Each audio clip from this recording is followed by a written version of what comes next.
Le Premier ministre a tranché. Richard Ferrand peut rester au gouvernement, même s'il comprend l'exaspération des Français, a dit hier Édouard Philippe. Cette position est-elle défendable ? C'est celle du Premier ministre. Tant qu'il n'est pas mis en examen, dit-il, il restera.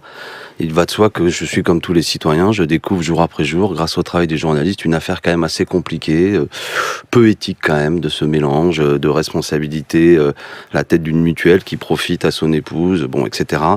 Ça sent pas très bon. C'est peu éthique, c'est peu vertueux. Quelque part, s'il décide de rester là, ça fait un sujet qui donne quelques difficultés, je crois, à cette loi de moralisation qui va se mettre en œuvre, qui semble ne pas s'appliquer, mais moi, j'ai envie de dire, vous m'invitez ce matin à la veille d'une législative, il y a une manière tranquille, pacifique de régler ça, de la part des citoyens, c'est de voter pour des candidats de la France Insoumise qui permettaient qu'il y ait un autre gouvernement. Non, mais je profite de l'occasion parce que moi, je suis pas, je lis la presse. Je comprends. Mon but n'est pas, je commente. Et je pense qu'il y a une manière démocratique.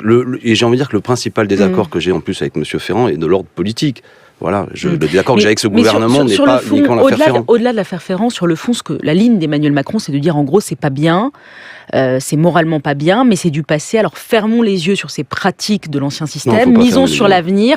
Maintenant, les choses doivent changer avec la loi de moralisation de la vie publique qui arrive. C'est un peu court comme défense. Si c'est pas bien et si c'est condamnable, ça devra être condamné. Il a pas dit c'est pas illégal pour l'instant, mais en gros, c'est des pratiques. On comprend l'exaspération des Français sur ce genre de pratiques. Oui, mais enfin, c'est quand même piquant que ceux qui ont fait la morale et ont soi-disant présenté autre chose, etc. Quand on regarde dans le détail, sont ces gens qui mélangeaient leurs responsabilités politiques, professionnelles, profitant. Quand même, cette affaire, on n'a pas le temps de la détailler, vous l'avez déjà fait, mais tout de même. Et surtout, Richard Ferrand sera c'est une opération, dans quelques minutes. C'est une opération immobilière quand même assez intéressante et on se demande pour quelle raison la mutuelle n'a pas acheté directement le bâtiment. Il a fallu passer par un intermédiaire qui s'avère être une proche de M. Ferrand et qui a quand même réalisé une belle opération. À titre personnel, je n'ai jamais bénéficié de ça, ni vous d'ailleurs, ni ceux qui nous écoutent, qu'une banque prête de l'argent à quelqu'un parce que la personne sait que ce sera acheté par la mutuelle. C'est quand même singulier. Si vous êtes député, Alexis Corbière, dans quelques semaines, est-ce que vous voterez la loi sur la moralisation de la vie publique ? Mais si elle est bien, oui, mais admettez qu'un député doit d'abord, avant de savoir s'il vote, le lire dans le détail. Donc si je suis député, je m'engage à la lire dans le détail. Interdiction d'avoir des activités de conseil en étant député, interdiction d'embaucher un membre de sa famille en étant député, et peut-être suppression de la réserve parlementaire.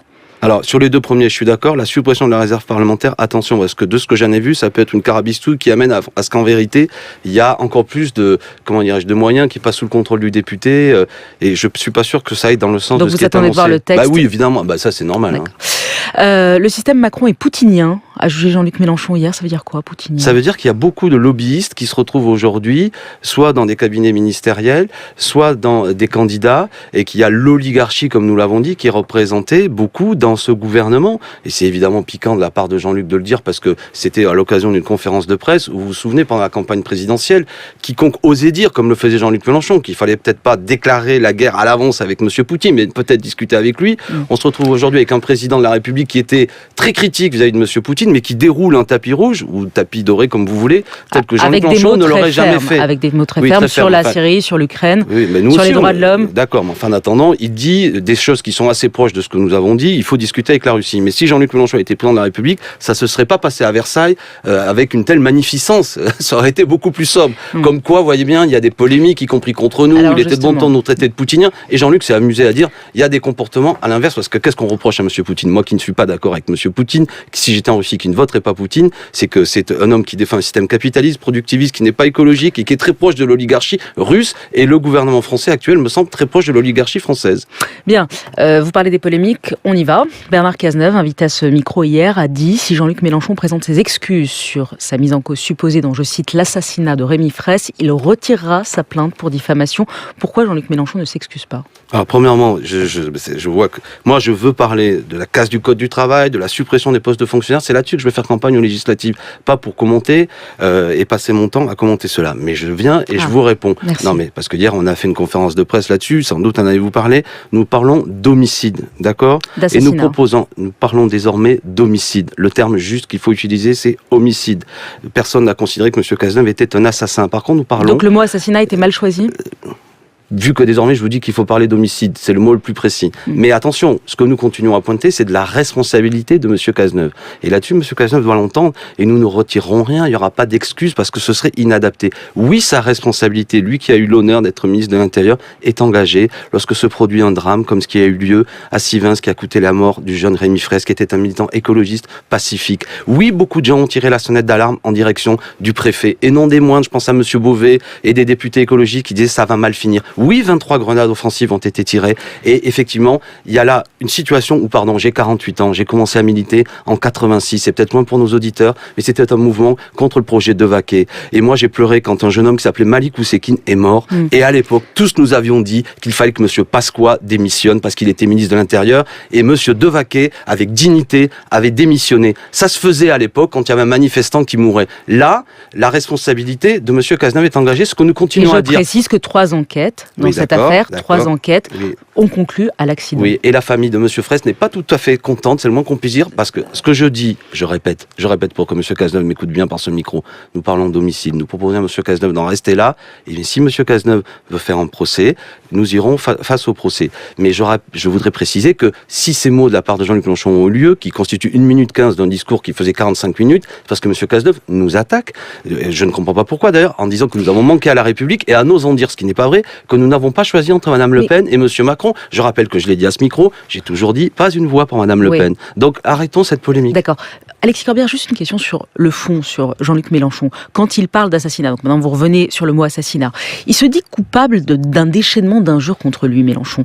Mais pardon, quand il traite ceux qui ont rejoint Macron de ramassis, quand il parle des crevards du PS, quand il dit, il y a 2 jours encore en meeting à Évry, Valls le plus misérable de tous qu'il dégage, quand il parle d'assassinat en y revenant sur l'affaire Cazeneuve, qui injurie ?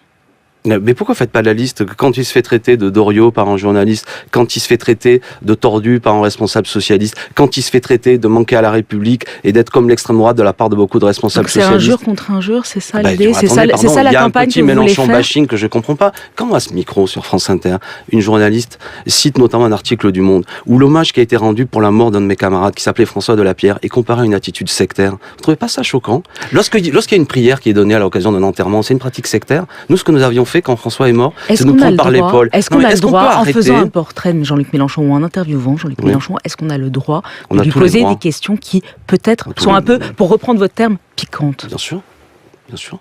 Alors pourquoi forcément répondre par Non mais attendez, mais il y a de la controverse politique, on est d'accord ? Est-ce que je suis un Doriot... À chaque fois c'est la controverse politique, c'est ça la réponse ? Léa Salamé, est-ce que je suis un Doriotiste ? Doriot est un fasciste qui est mort sous l'uniforme nazi. Est-ce qu'on peut... Est-ce que je vous ai traité de Doriotiste ? Non, j'entends bien, mais j'ai pas dit vous. Je dis le ton qui est donné. Donc je dis à tout le monde, on arrête, et c'est ce que je propose. On calme. Critiquez-nous sur le programme. Notre programme, c'est celui qui dit réduction de la pauvreté, défense du code du travail, non aux suppressions de postes de fonctionnaires. C'est ça que nous proposons. Et j'invite tout le monde à ce que la campagne se calme tranquillement. Très bien, on aura entendu le message. Merci. Belle journée.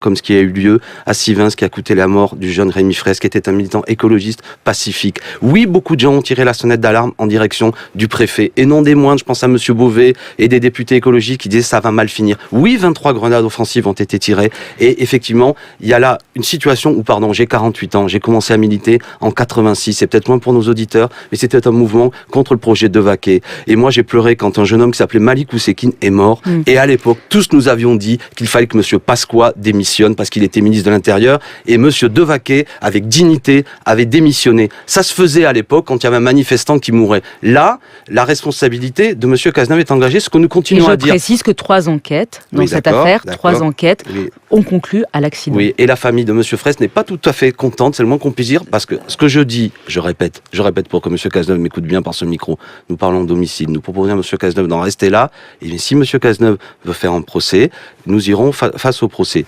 Mais je voudrais préciser que si ces mots de la part de Jean-Luc Mélenchon ont eu lieu, qui constituent 1 minute 15 d'un discours qui faisait 45 minutes, parce que M. Cazeneuve nous attaque, je ne comprends pas pourquoi d'ailleurs, en disant que nous avons manqué à la République, et en osant dire, ce qui n'est pas vrai, que nous n'avons pas choisi entre Mme Le Pen et M. Macron. Je rappelle que je l'ai dit à ce micro, j'ai toujours dit, pas une voix pour Mme Le Pen. Donc arrêtons cette polémique. D'accord.